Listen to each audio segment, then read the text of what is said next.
The Senate Banking Committee hearing room went completely silent as Tim Scott leaned toward his microphone, his words sharp and direct. Representative Crockett, you talk a lot about helping communities. But what have you actually done besides making noise on social media? The comment was precise, deliberate, and clearly meant to embarrass the Texas Democrat in front of millions watching on C-SPAN. What followed, however, caught everyone in the room off guard. Jasmine Crockett didn't flinch or look away. Instead, she smiled, the kind of calm, confident smile that unsettles opponents. What Scott didn't realize was that Crockett had been preparing for this very moment. She had evidence, she had data, and she was ready to respond in a way that would leave the South Carolina senator speechless and trending online within minutes.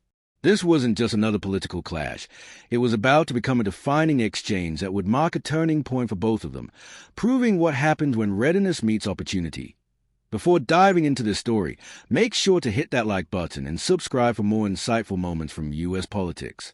You won't want to miss what happens next because it's about to get very interesting. Now, let's look at how Jasmine Crockett managed to turn the tables on Tim Scott in remarkable fashion. The setting was prepared for one of the most memorable exchanges in recent political history. Senator Tim Scott, seated confidently behind his nameplate, believed he had an easy target in the first-time Congresswoman from Texas. But he was about to learn that underestimating Jasmine Crockett would be one of the biggest political miscalculations of his career. The irony was clear. Here was Scott, a man who had spent years cultivating his image as a rational voice of conservative black politics, about to be challenged by a woman who had spent her life fighting for justice on the ground. The contrast was striking. The established politician versus the street-smart attorney. The cautious moderate versus the bold progressive. The senator who played it safe versus the representative who came prepared to confront. The hearing had been ordinary until that point. Routine discussions on banking regulations and committee business, the usual Washington exchanges. Yet tension between Scott and Crockett had been building for weeks due to their opposing views on economic policy and how it impacts black communities. As the highest-ranking black Republican in the Senate, Scott often disagreed with progressive Democrats like Crockett on how to address systemic challenges. The backstory made this face-off even more intense. 2 weeks earlier, Crockett had criticized Scott's voting record in a CNN interview, pointing out that he had voted against several major bills aimed at helping black families. Scott's office quickly responded with statements and calls for corrections, but Crockett stood by her words, providing supporting evidence for each claim. The tension had been simmering ever since, with both sides quietly waiting for the right moment to respond. What made the confrontation so powerful was that it came unexpectedly. Crockett had been listening and taking notes when Scott suddenly singled her out. The cameras were rolling, C-SPAN was broadcasting live, and social media was about to erupt. To grasp the weight of that moment, it's important to understand who these two figures are and what they symbolize in American politics today. Tim Scott had long been a respected figure in Republican politics. As the only black Republican senator, he held significant influence within his party. Born in North Charleston, South Carolina, Scott built his career around conservative principles and the idea of personal responsibility. He had served in the House before being appointed to the Senate in 2013, and even briefly ran for president in 2024 before ending his campaign. His brand centered on being a calm, reasoned conservative voice who could discuss issues affecting black Americans while adhering to traditional Republican ideals. Scott was polished, seasoned, and accustomed to being the only black presence in GOP leadership meetings. Supporters viewed him as proof that the Republican Party could be inclusive and forward-looking. Critics, however, argued that Scott often provided cover for policies that harmed the communities he claimed to support. They accused him of being more focused on appealing to white conservative voters and advocating for meaningful change for black Americans. This ongoing tension had grown as Scott continued positioning himself as the party's counterweight to progressive Democrats. Over time, he had become comfortable in his role as the GOP's go-to black voice, respected by peers, praised by conservative media, and rarely challenged directly. That comfort had perhaps made him overconfident in his ability to handle opponents who questioned his approach. On the other hand stood Jasmine Crockett, someone who embodied everything traditional politicians found challenging. A former criminal defense lawyer from Dallas, Crockett entered Congress in 2022 as part of a new generation of progressive Democrats who rejected outdated norms. At just 42, she had already earned a reputation for her sharp questioning in hearings and her ability to simplify complex issues for public. Her experience as a defense attorney gave her the ability to think quickly and dismantle weak arguments with precision. Crockett represented a diverse, working-class district, primarily black and Hispanic, and had run on a promise to be an unfiltered advocate for ordinary families. She wasn't interested in compromising for appearances or being lectured about what her community needed. What made her particularly formidable was a mix of legal skill, social media awareness, and authentic connection to her constituents. Unlike many officials detached from everyday realities, Crockett grew up in South Dallas and understood the challenges of poverty, bias, and limited opportunity. She was known for meticulous preparation. Her staff created detailed research packets for every hearing and appearance. As a black woman in Congress, she recognized she would be held to tougher standards than many of her peers. For her, being the most informed person in the room wasn't just professionalism, it was survival in a space often dominated by powerful men eager to dismiss her voice. This exchange represented more than a simple policy disagreement. It reflected two opposing views on how black Americans should navigate politics. Scott stood for the conservative belief in working within existing systems and emphasizing individual accountability. Crockett embodied a progressive call to challenge systemic barriers directly and demand structural reform. The hearing room was filled with staffers, journalists, and lobbyists sensing something major was about to unfold. Online chatter was already growing as early clips of the session hinted at rising tension. For Scott, this seemed like a straightforward opportunity to assert his seniority, question a newcomer, and secure sound bites that would appeal to his base. He had the advantage of experience and the authority of his title. For Crockett, however, the moment was about proving that the new wave of Democrats wouldn't back down from confrontation. She had faced dismissive treatment from senior male colleagues before and was no longer willing to tolerate being underestimated. The broader political impact was significant. Republicans were attempting to appeal to more black voters, while Democrats aimed to strengthen enthusiasm among their base. Both party strategists were closely watching how this played out. Meanwhile, party leaders were assessing each politician differently. GOP leadership had grown increasingly concerned about Scott's inability to counter progressive messaging on race and equity. His failed presidential run underscored a lingering challenge. He had yet to present a conservative vision for black America that resonated beyond traditional Republican audiences. This hearing was seen as an opportunity for Scott to reassert his influence. For Democrats, Crockett represented the new direction of the party, young, diverse, digitally aware, and unafraid of confrontation.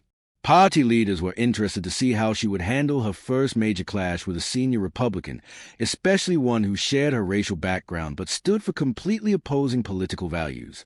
Still, neither Scott nor anyone in the crowded hearing room was ready for what Jasmine Crockett was about to deliver. The exchange began during what was supposed to be a routine discussion about community development financial institutions. Scott had been questioning witnesses about the effectiveness of federal programs when he suddenly shifted his attention to Crockett, seated just a few chairs away. "You know what, Representative Crockett?" Scott began, his voice carrying a lecturing tone that immediately raised the room's tension. "I've heard you talk about helping communities for months now, but what have you actually achieved besides making noise on social media?" The words hit hard. Direct confrontations like that were rare in committee hearings, particularly across party lines. Staffers looked up from their phones. Reporters began typing quickly. C-SPAN cameras captured every second. Scott continued, leaning back with the confidence of someone convinced he had landed a strong blow. "I've been in Congress for over a decade. I've passed real legislation that's helped real people. All I see from you are tweets, TikToks, and viral moments. Where's the real work?" His tone carried a clear sense of condescension. This wasn't just disagreement. It was one colleague openly questioning another's seriousness and ability. In the normally polite setting of a congressional committee, this felt like a verbal strike. Scott's attitude reflected someone who believed his years of experience automatically made him superior to a younger lawmaker who used digital platforms to communicate.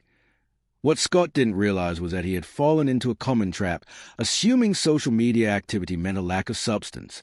He was about to learn that Crockett's online presence wasn't a distraction from her work. It was an extension of it. Crockett's expression stayed calm, though a sharp observer could see her jaw tighten slightly. She placed her pen down, straightened her notes, and looked directly at Scott. The The entire room fell silent, waiting for her reply. But Scott wasn't done pushing. Emboldened by what he thought was Crockett's hesitation, he went further. Senator Scott, the committee chair, interrupted, attempting to calm the situation. But Scott brushed him off. "No, this is important," he said firmly. "We have serious work to do here, and I'm tired of the grandstanding. Representative Crockett, you represent a district with real problems: poverty, crime, education challenges. Your people deserve better than someone more focused on going viral than doing the real work of governing." That last comment crossed an invisible line. Questioning a colleague's competence was one thing, but implying they didn't care about their constituents was deeply personal. The tension in the room grew palpable. Republican staffers were quietly texting, aware their boss might have gone too far. Democratic aides were equally busy, worried about how Crockett would respond to such a public challenge. Meanwhile, social media was already ablaze. The C-SPAN clip was circulating rapidly on X, formerly Twitter, with hashtags #TimScott and #Jasmine Crockett trending within minutes. Political commentators were quick to weigh in. Conservative voices praised Scott for confronting progressives directly. Liberal commentators warned that he had made a serious error by underestimating Crockett. Comment sections filled with fire emojis and popcorn gifs as viewers anticipated what would come next. Crockett still hadn't spoken, and her silence became its own moment. Some thought Scott had managed to unsettle her, but those who knew her better understood she was preparing her response carefully. Scott, misinterpreting her silence as a sign of defeat, pressed on. "Look, Representative Crockett, I'm not trying to be harsh here," he said, his tone now overtly patronizing. "But if you want to be taken seriously in this institution, you need to focus on results, not followers. Maybe you could learn from those of us who've been doing this for a while." The condescension was obvious. A senior senator publicly lecturing a first-term representative during a live hearing about how to do her job. What Scott didn't realize was that he had just handed Crockett the opportunity to completely turn the situation in her favor. While he had been talking, Crockett was quietly organizing her thoughts, scrolling through notes on her phone, and preparing a reply that would shift the entire tone of the hearing. The irony was sharp. Scott had mocked her for using social media while she was using that same device to access detailed data on her legislative record and community work. Her staff had anticipated this type of attack and had prepared comprehensive documentation of her achievements. This wasn't luck. It was strategy and preparation coming together at the right time. The committee chair tried once more to return focus to the witnesses, but it was too late. Crockett was ready, and when she began to speak, the entire room would change. Jasmine Crockett leaned into her microphone. Her voice was calm, steady, and precise. "Well, Senator Scott, since you asked what I've accomplished, let me tell you exactly what this freshman representative has been doing while you've been busy being the Republican Party's token black voice." The room collectively inhaled. In the restrained environment of Congress, calling someone a token was a serious accusation. But Crockett wasn't finished. Her choice of words was deliberate and cutting. By labeling him a token, she directly challenged the basis of Scott's political identity within his party, suggesting that his value wasn't in policy expertise or leadership, but in offering symbolic diversity to defend policies that often hurt the very communities he represented. The remark landed like thunder. Everyone in the room knew they had just witnessed a defining political moment. "First, since you brought up substance," she continued, "let's talk about results. In my first year in Congress, I've co-sponsored 47 pieces of legislation on economic justice, criminal justice reform, and healthcare access. That's more than you sponsored in your first 3 years in the House. But maybe you were too busy learning how to be a good Republican to focus on helping people." Scott's confident smile began to fade. This was not the response he expected from someone he assumed would stay quiet. "Let's get specific, Senator," Crockett continued, picking up a phone. It was a bold move in a hearing, but somehow perfectly fitting for her. "Last month, my office assisted 847 constituents with federal issues, Social Security, veterans benefits, immigration concerns. How many people did your office help last month? Senator, do you even know?" The question hung in the air, sharp and direct. Scott opened his mouth but said nothing before she continued. "Oh, and since you brought up my district, poverty, crime, education, let me share what I've actually done to address those issues instead of just giving speeches about personal responsibility. What followed was a measured but relentless breakdown. Crockett listed her specific initiatives and accomplishments, each point presented with precision and confidence. One by one, she dismantled Scott's accusations, turning his own argument into evidence of his misjudgment. By the time she finished, the power dynamic in the room had completely shifted. What began as an attempt to undermine her credibility had turned into a lesson in preparation, professionalism, and political control.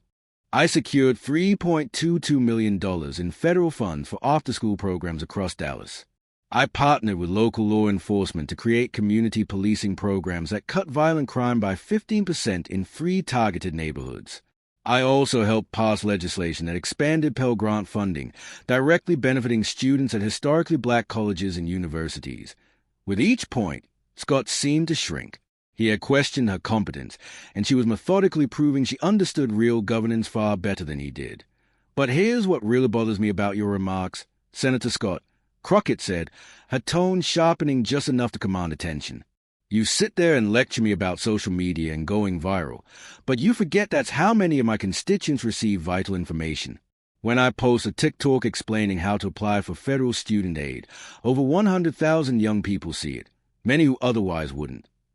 She paused briefly to let that register. When I tweet about a town hall meeting, my turnout triples compared to traditional announcements. And when a clip of me asking tough questions goes viral, it's not for show.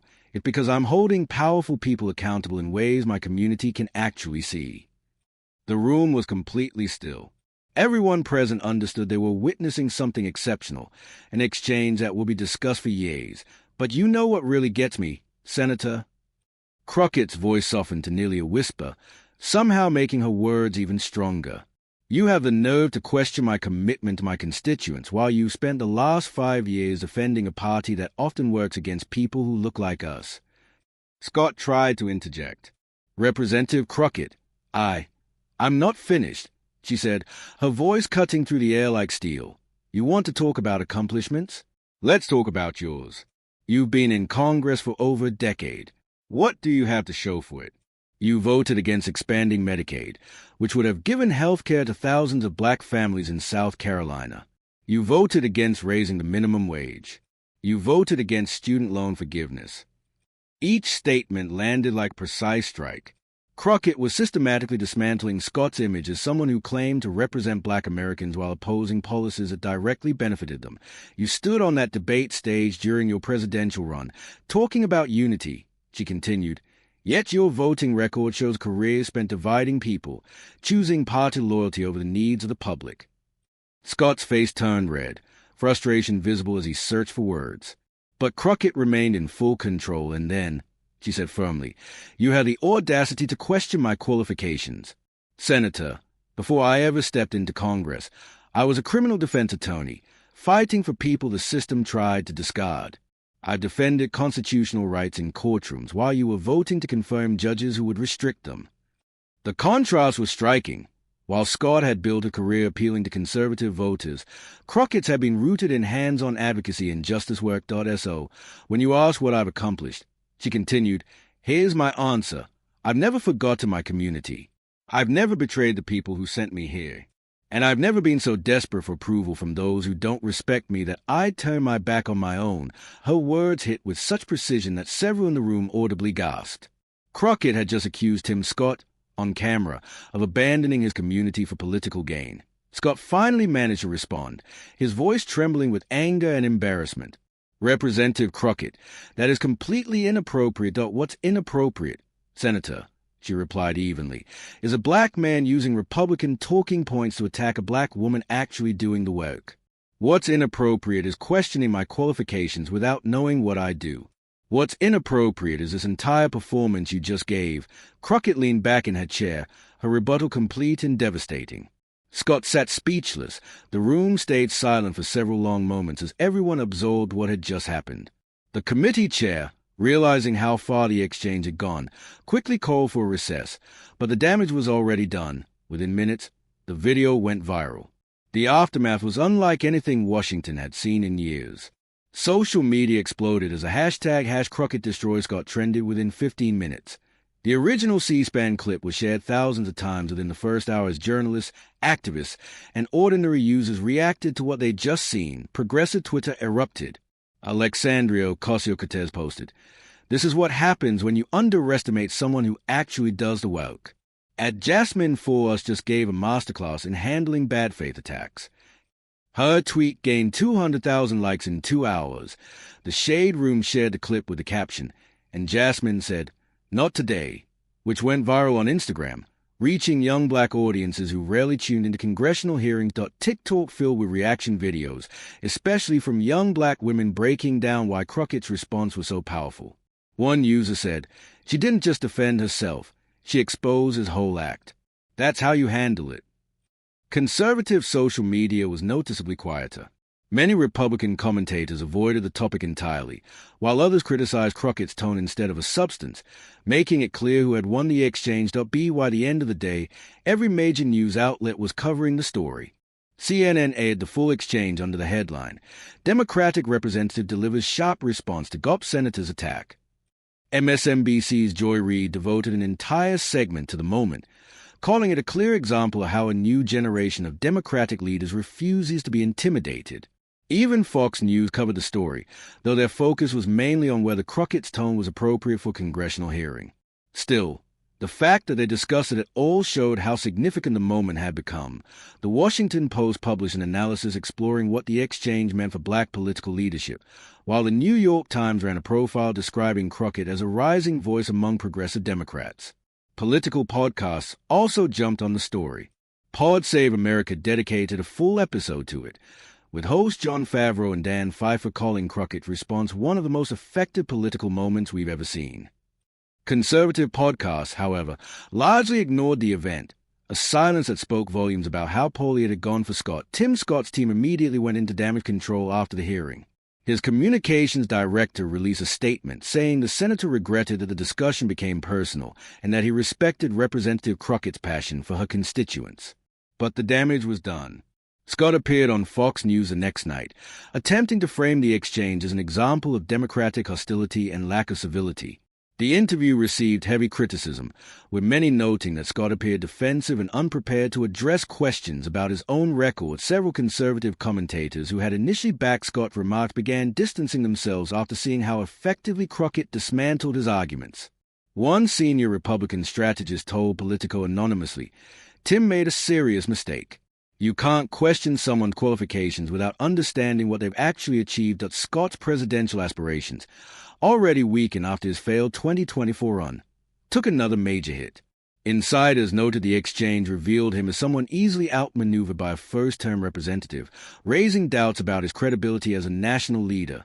For Jasmine Crockett, the moment proved career-defining. Her office reported receiving over 10,000 supportive emails within 24 hours, including dozens from fellow members of Congress.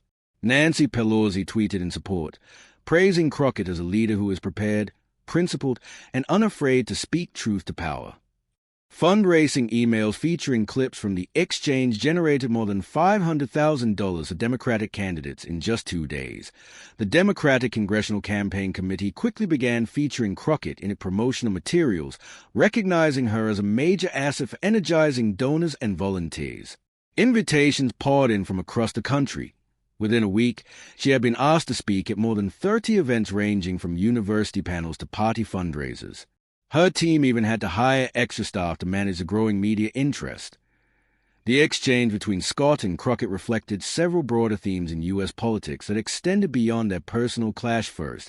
It demonstrated the growing skill and confidence of a new progressive generation. Crockett's response showed that younger Democrats are no longer willing to quietly absorb partisan attacks. They are ready to counter with precision and strength. Second, it revealed the limits of the GOP's strategy of promoting black conservatives like Scott as proof against accusations of racial bias. When he went after Crockett, identity couldn't shield him. She was equally accomplished, equally black, and far better prepared. Third, it highlighted how social media has reshaped political communication. What Scott viewed as a weakness, Crockett's online presence, turned out to be her greatest advantage, allowing her to connect with people in ways traditional politicians still struggle to match. Political scientists quickly began analyzing the moment as an example of the changing nature of political dialogue. Dr. Melanie Price, a professor at Prairie View A&M University, noted, "This was a clash between old-school political tactics and modern digital communication." Crockett understood that in the age of social media, authenticity and preparation matter far more than seniority or ceremony. In the weeks following the hearing, the long-term effects became clear. Scott's influence within the Republican Party noticeably declined. He was removed from several major speaking engagements, and reports surfaced that party leaders were questioning his effectiveness as a communicator. His polling numbers in South Carolina, once stable, showed their first significant drop in years. Meanwhile, Crockett's stature within the Democratic Party grew rapidly. She was appointed to key committees and became a regular guest on political talk shows. Party leadership recognized her as someone who could articulate Democratic values under pressure. The incident also reshaped how political teams thought about confrontation.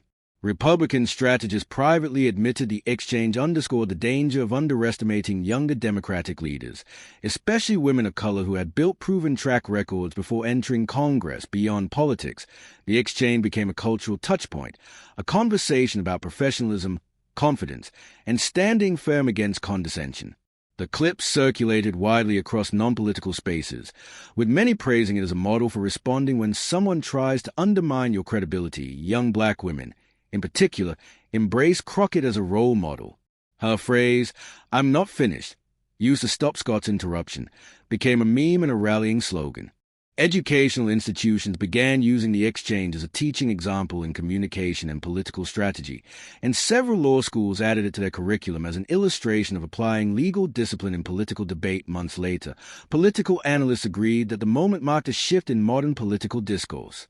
Crockett proved that preparation, authenticity, and strategic thinking can outweigh seniority and institutional power. For Scott, it was a stark reminder that political attacks can backfire when poorly executed. Instead of weakening Crockett, his move elevated her profile and damaged his own. Most importantly, the exchange revealed how American politics is evolving. Traditional expectations of deference and restraint are giving way to a more direct and transparent style that connects with voters tired of rehearsed rhetoric. As one Democratic strategist summarized, Crockett didn't just win that exchange. She defined what the future of Democratic politics looks like: prepared, passionate, and unafraid. The confrontation between Tim Scott and Jasmine Crockett will likely be remembered as a landmark moment in U.S. politics, when preparation met opportunity, and the underdog's clarity silenced her critic while captivating the nation. If you appreciated this in-depth look at a defining political moment, don't forget to like the video and subscribe for more. Share your thoughts on Crockett's response in the comments, and hit the notification bell so you never miss future updates. This story proves one thing: in politics, preparation beats position every single time. If you challenge someone, make sure you've done your homework, or you might end up learning a hard lesson live on air. Crockett didn't just defend herself. She demonstrated what real leadership looks like in the 21st century. In today's digital era, every exchange has a potential to redefine careers and inspire millions. Sometimes all it takes is one prepared person willing to respond with facts, focus, and courage.